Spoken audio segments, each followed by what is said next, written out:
இன்றைய வேதவசனம் ஜூலை நாள் 2. ஒரு விவசாயி ஒரு ஊர்ல இருந்தாரு. அந்த விவசாயி வருஷந்தோறும் அவர் என்ன பண்ணுவாரு, அவரோட அந்த அக்ரிகல்ச்சர் லேண்ட்ல போயிட்டு விதைய விதைக்கிறவரா காணப்படுவாரு. ஸோ ஒரு லேண்ட்ல ஒரு விதைய நீங்க விதைச்சீங்கன்னா, கண்டிப்பா அடுத்து இருக்கிற சீசன்ஸ் எல்லாம் எப்படி இருக்கும்ன்றது தெரியாது. ஒருவேளை பயங்கரமா வெயில் அடிக்கலாம், இல்லன்னா பயங்கரமா மழை பெய்ய வேண்டிய சூழ்நிலைகள் வரலாம். ஆனா அந்த விவசாயிக்கு ஒரு நம்பிக்கை இருக்கும். என்ன சூழ்நிலைகள் வந்தாலும் கண்டிப்பா அவர் விதைத்த விதை அறுவடைய தரும் அப்படிங்கிற நம்பிக்கை அந்த விவசாயிக்கு இருக்கும்.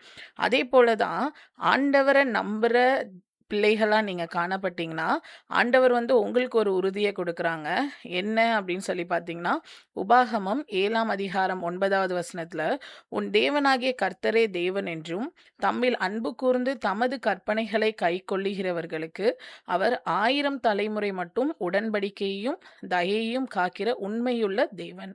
ஸோ நீங்க ஆண்டவரிடத்துல உண்மையான அன்பு செலுத்துனீங்க அப்படின்னு சொன்னா, ஆண்டவர் தலைமுறை அதுவும் 1000 தலைமுறை மட்டும் நம்ம மேல தயையுள்ளவராக இருக்காங்க. அது மட்டும் இல்லாம நம்மள புரொடெக்ட் பண்ற உண்மையுள்ள தேவனா இருக்காங்க.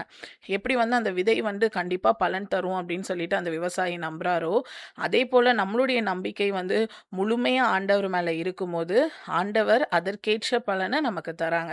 இந்த உலகத்துல இருக்கிறவங்க கண்டிப்பா நீங்க நம்பிக்கை வச்சீங்கன்னா, அந்த நம்பிக்கைய பிரேக் தான் பண்ணுவாங்க. ஆனா நீங்க அந்த நம்பிக்கைய நீங்க ஆண்டவர் மேல வைக்கும்போது, ஆண்டவர் அத உடைக்காம, ஆண்டவர் அதற்கு பதிலாக உங்களுக்கு ஆசீர்வாதங்களையும், பாதுகாப்பையும் தருகிற தேவனா இருக்காங்க.